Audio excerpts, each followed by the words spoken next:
know the truth and nothing but the truth. France remains as a member of the UN Security Council, and yet France today remains one of the biggest perpetrators of human rights violations in Africa. And everybody is giving it, the world is giving it a blind eye. United Nations, it is a body that's supposed to be the watchdog for human rights violations. France remains the biggest risk to peace and security in Africa today, and nobody is talking about it. France did something absolutely deplorable. Made the former colonies, because they still are colonized, sign a document which they called the Pact for the Continuation of Colonization. Dig this. On one hand, we're giving you your independence, but on the other hand, sign this document that you are agreeing to continue to be colonized. So two countries said, no way, Jose, we aren't doing this, Guinea and Mali. The French could not understand it. How could an African country dare not want to be affiliated with France? So in their anger, history tells us that they went into those two countries, took everything that they thought they had brought, proceeded to pour concrete into the sewage pipes, completely devastating the two economies. This was also done as a way of letting the other countries know that should you refuse to sign this document, this is the fate that awaits you. So the rest of the country signed the Pact for the Continuation of Colonization remains in place. What is special about this?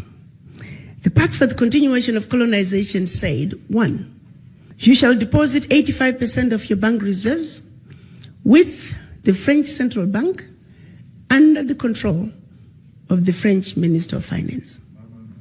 The French government will take all your monies, collectively invest your monies in the French stock market under the French name.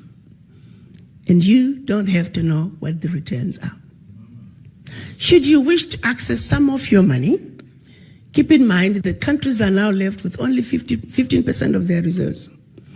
You have to submit your country's financial report, and if approved, you get to access up to 20% of your deposits from the previous year as a loan at commercial interest rates. I'm going to repeat that. Should you want to access some of your own money,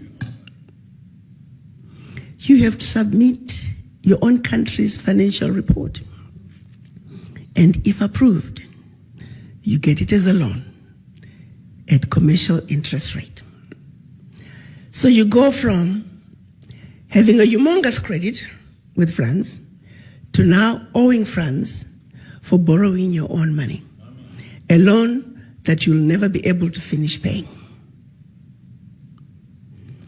They also said, all your minerals discovered and yet to be discovered, French companies have the first right of refusal. You go to those countries today, all major contracts, French companies have the first right of refusal. The water supply, the power supply, the mining fixtures, the oil rigs, roads construction, airports, French companies have the first right of refusal.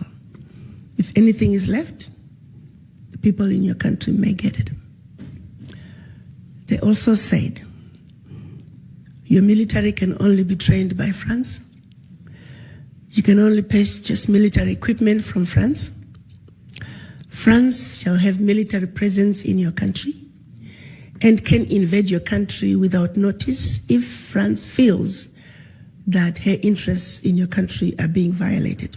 In the past many years, we've had 67 coups in Africa out of 26 countries. Of the 26 countries, the coups, 16 coups, were 16 countries were former French colonies. To date, 22 African leaders were assassinated during a coup, documented all of them. France was behind it. Simply because France felt they were quote unquote threatening French interests. Countries are still depositing their funds to France. Do's and don'ts as stipulated by the Pact for the Continuation of Colonization. You have given up your financial resources.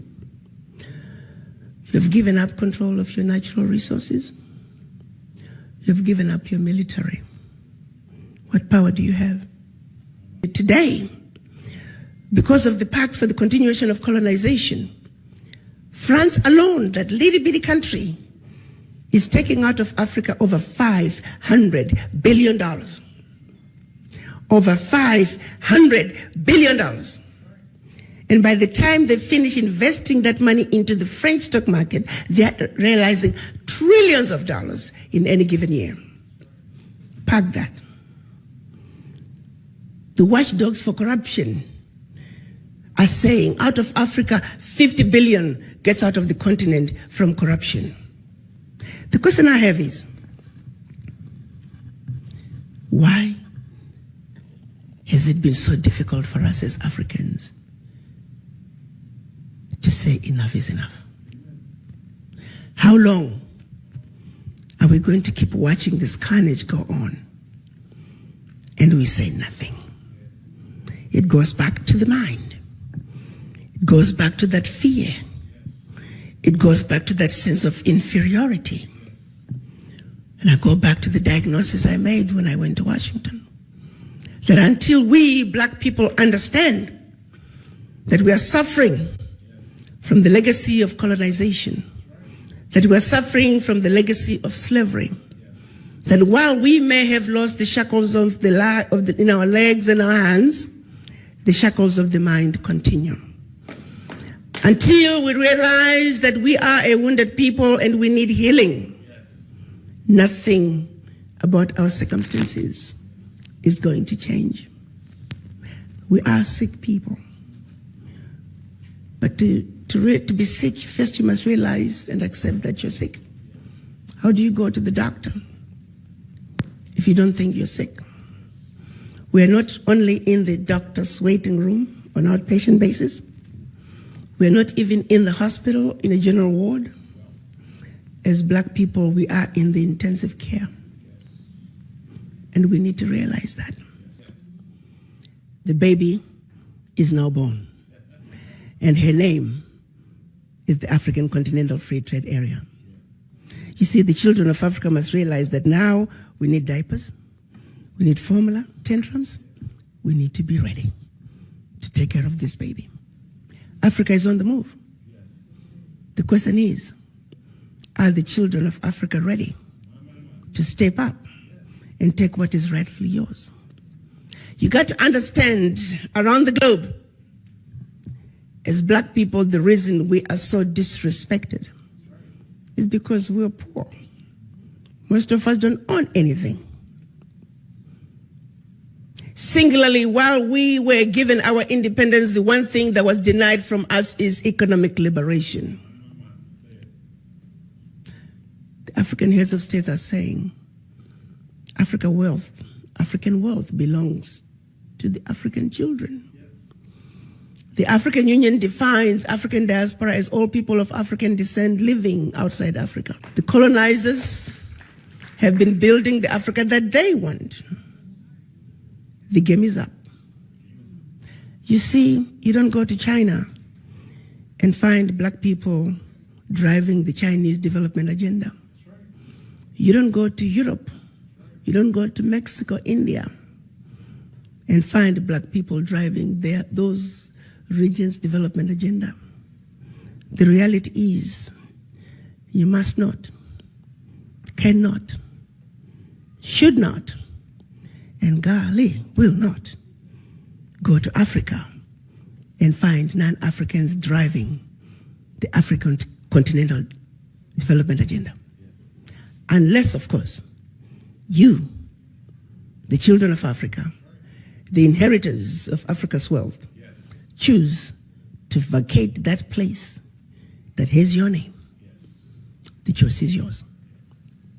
The environment is ready.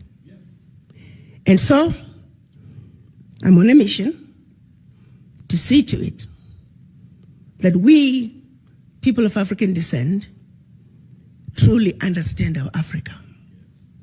Truly realize that we have been lied to, but that we're smart enough to know better.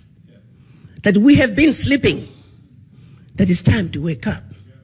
You see, a united African diaspora is a sleeping giant. It is the sleeping giant that is needed to bring the sustainable change that Africa desires. Bigger corruption in Africa is coming from outside. Try flying low over the DRC. You're going to see tarmacs in the middle of the jungle. You're going to see 747s flying into the DRC, picking up minerals and flying right outside the country. Do you think those multinationals are going to want to see peace in the DRC? Do you think they're going to want to see peace in South Sudan? No. A stable Africa is an Africa that cannot be exploited. So they will see to it that there will never be peace in Africa by any means necessary, unless you come to the table and do something about it.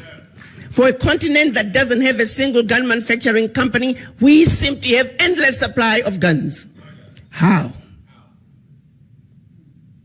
How is this okay that Africa continues to be exploited? How is it okay that the world has watched as France is taking cold, hard cash out of Africa? How is this okay? I want to know. United Nations, answer that. Secretary General Guterres, answer that. When you all meet every year in New York, what are you talking about? That is our reality. No more shall we continue to be ignorant. Our eyes are open. We know our Africa. We are going to reconnect with our roots. African Americans, you must understand there is a void that is deep in each and everyone's subconscious. It is a void that affects everything you do. First, you must understand you have that void. In this country, with the exception of the American Indians, everybody is a foreigner. And everybody has their roots outside the United States. And the rest of the races are connected to their roots, with the exception of the African Americans. You're too busy running away from your roots. You're busy denying who you are. Well, guess what? It is what it is. You are an African, and Africa is home. And the sooner you wake up and realize and accept that Africa is home, the sooner you're going to fill that void. For as long as that voice is in you, you're always going to be like a ship without an anchor. The wind blows this way, here you go. The wind blows the other way, here we go. Find your base. Go home. Africa is where you belong. And Africa is where your roots are. Thank you.